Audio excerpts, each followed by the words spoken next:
Hello, this is Judy. Welcome to my YouTube channel. If you're not a member, please subscribe. I'd love to have you. And hit that bell so you get notified whenever I post new videos.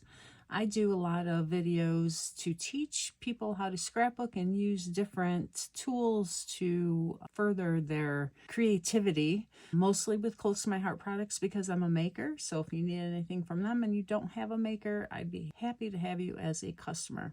Today I'm working on a sketch from Scraptember, and this is by Chrissy's Beautiful Life, and this is going to be a real fun one. She has, it looks like a plain background with some splatters in a circular type fashion, and then circles and strips that are offset.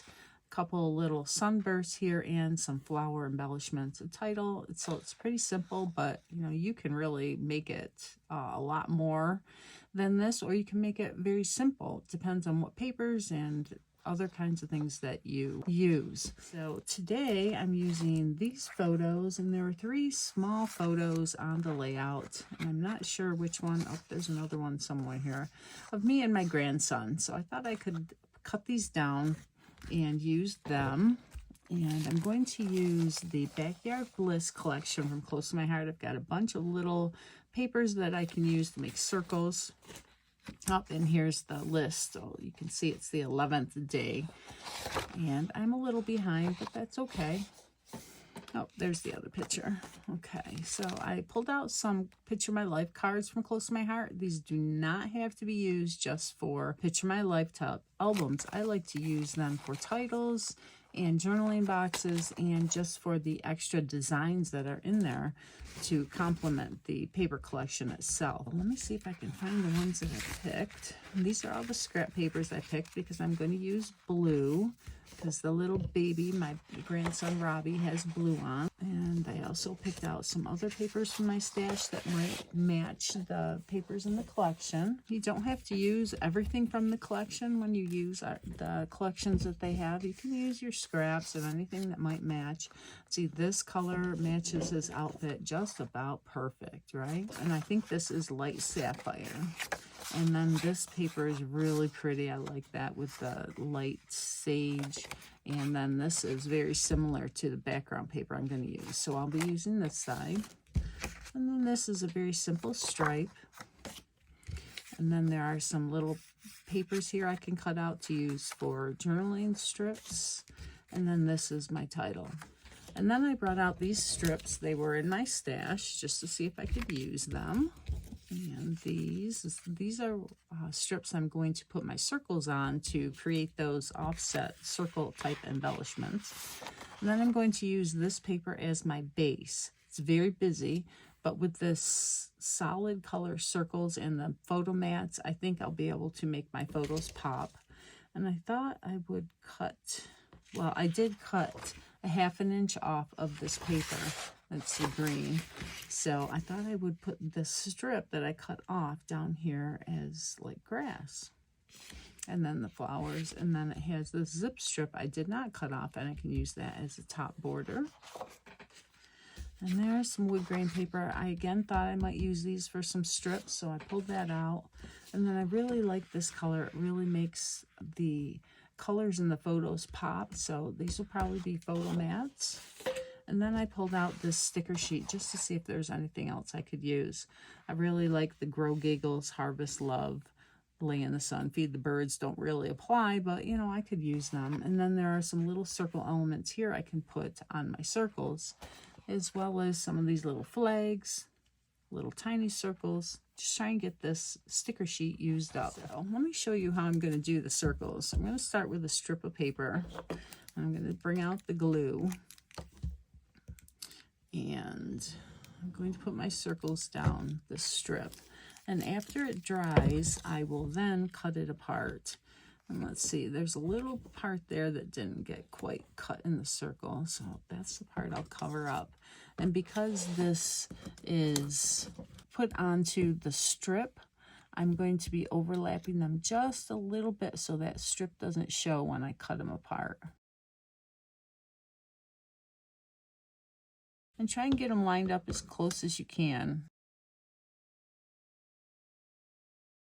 This is basically how I do it. Now I'm going to take this and put it over on my Versamat, and then I'm going to make sure these circles all line up so that when I cut it in half, they are all together. And oh, this glue is already drying. Well, actually, I look like I have them pretty well lined up, maybe a little bit off, but once I cut it in half, it might not even notice. All right, I guess that worked out okay. But that's how I'm going to do this. Now I'll take it and I'll cut it in half here, so I'll have two sides and I can offset them. I want to show you the punches I use. I use this one, it is 1 3/8, and this is 1 1/2, so that I had a nice border around some of the circles.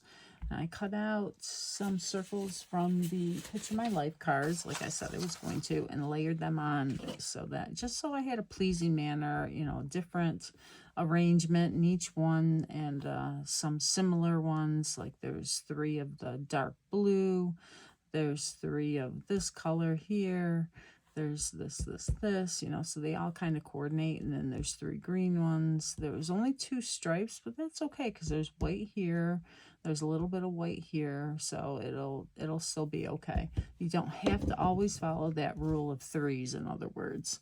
So now I'm going to see if they will fit. I know this one will fit in this cutter, and hopefully they are dry. Definitely want to make sure that the flowers or the circles dry, that paper. So let's see, the biggest one was 1 3/8, so we want to make it just in half of that, and that looks about good.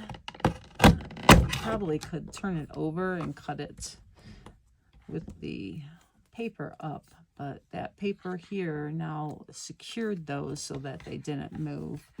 And if they aren't completely in the middle, it's okay. So let's see if it works any better this way. It was kind of a tough cut because some of them are 3 layers. So we're going to go right about there. I love these guillotine cutters though. That looks really good. And this one's too long, so we're going to have to get out the other cutter. That'll be this one. So put this one right in the middle. And this will probably require a few passes. Looks like I might have got it. Oh, and that wasn't in the middle. Let me get my craft knife out, and we can fix this. I'll just have to glue those little pieces right back on again. It's okay.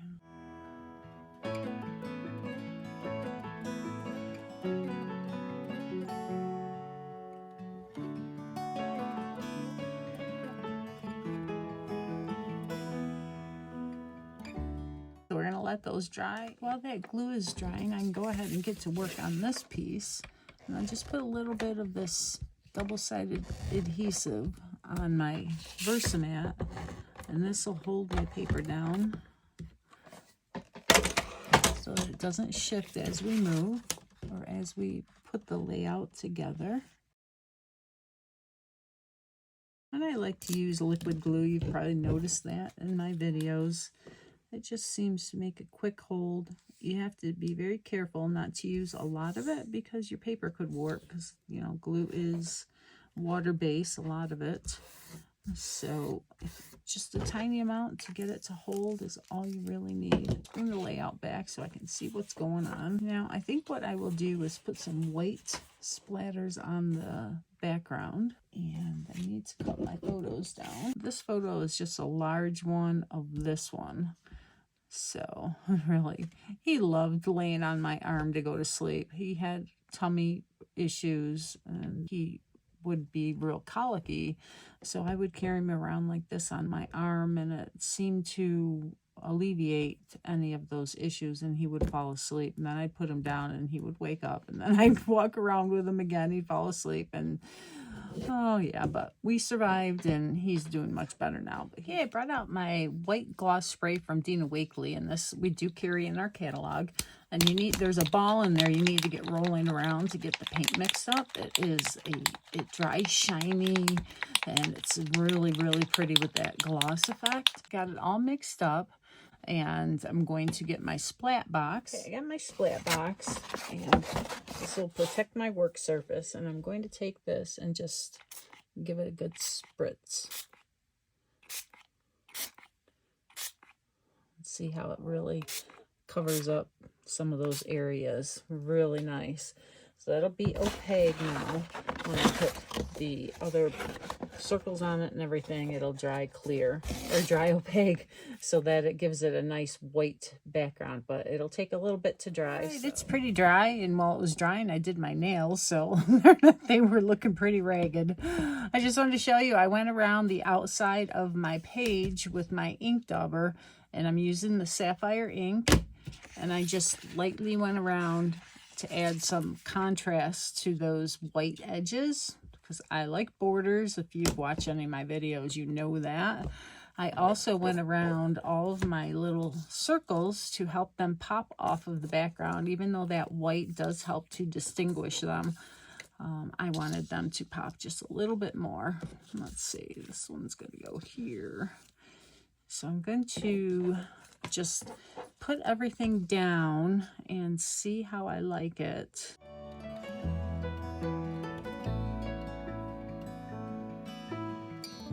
I've mounted my photos, and this one is 3.5 by 5.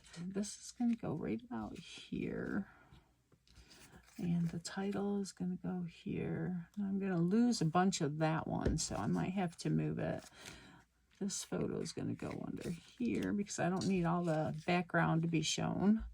And then this one, I wanted to go here. I can have it moved down. I could move it down even here and then put the love there. I kind of like that in the diagonal. Let's see, what does the sketch look like? I can cut that one apart so I can move more of it up here and more of it down here. This one I can move up here so that it shows more. This one looks good. I might be able to move it over a little bit to have it show underneath that. Between these two photos, it will stand out a little bit better there. And yeah, this one, I think I will cut it apart. So the title, I think I will move it over here a little bit more. That way this will show. And then I need to get some embellishing items for around the intersections of the photos like they have here. Those are, I really like how she has them in this sketch to show behind the photos and help give it some more dimension and interest. Right, I decided to, well, first of all, I had this zip strip on my desk, so I put it here and I really liked how it looked, so I brought it down here. And then this wood grain, I was going to bring in all these little pieces of wood grain that was left over from the scrapbooking workshop for Backyard Bliss. And this was in the paper left over as well. It has chicken wire on this side, and I thought it would look really nice right here to give your eye a little place to rest because it's not quite so busy as the flowers.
I think I'm going to ink the edges of this, and I'm going to lay everything down. I like how it looks. It's simple. It's was too busy with those other items for the clusters, so I took a bunch away.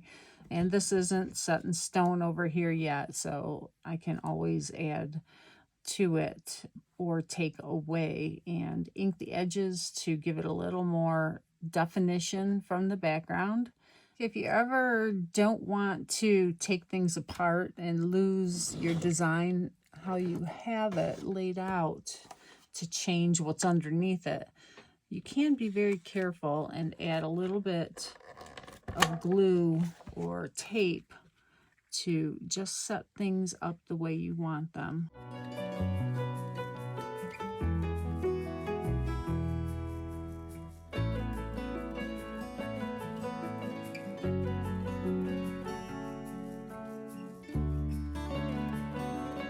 I'm going to use mocha ink to go along the edges of my wood grain.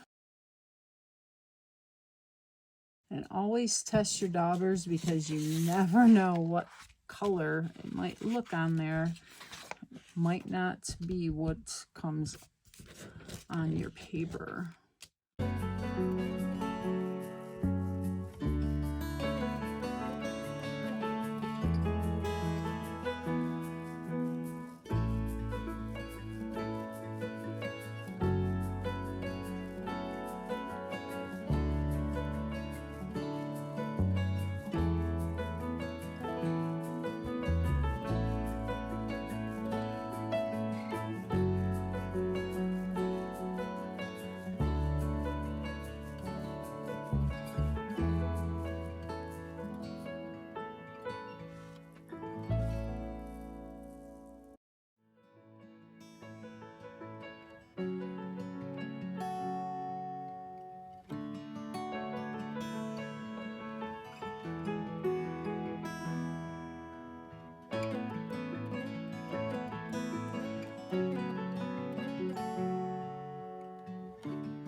I think I'm going to add some color behind here just to make it stand out some more.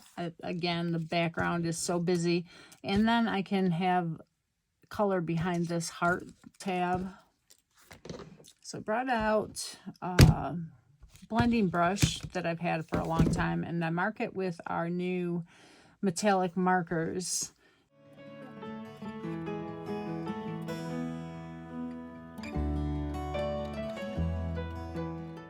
And where that paint, that gloss spray was, it's resisting this color. So that's pretty cool. But it really didn't stand out as much as I would have liked. I want it to be a little more opaque than it was.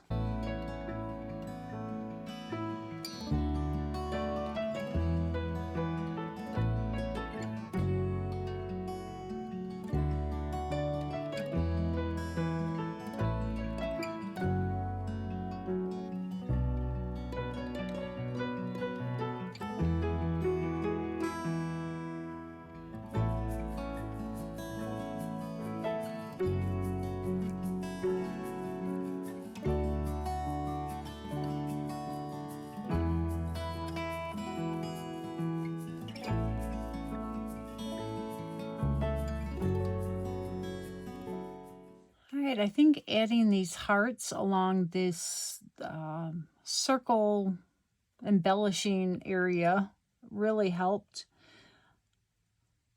I'm not a big fan of having the circles offset like that, but I wanted to try it again. That's why I follow along with these prompts and sketches to try things that I normally wouldn't.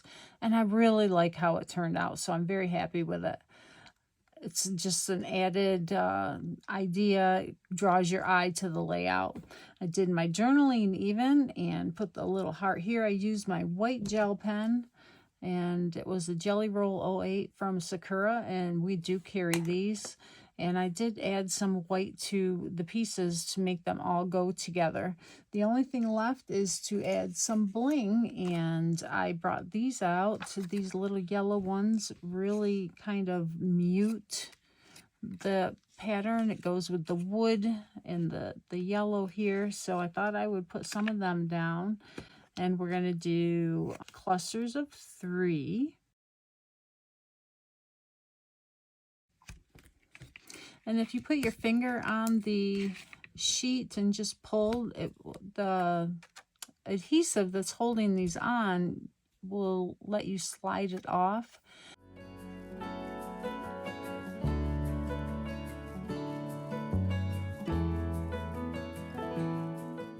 Another one here. I like to put them along my journaling strips as well. It just helps to draw your eye to them. Okay. So now it's done. I really like it. I hope you enjoyed this. Please check out in the video description for the playlist of everybody else that's following along with these prompts for Scraptember. And get out your scrapbooking stuff and make a layout. Thank you so much. Have a great day.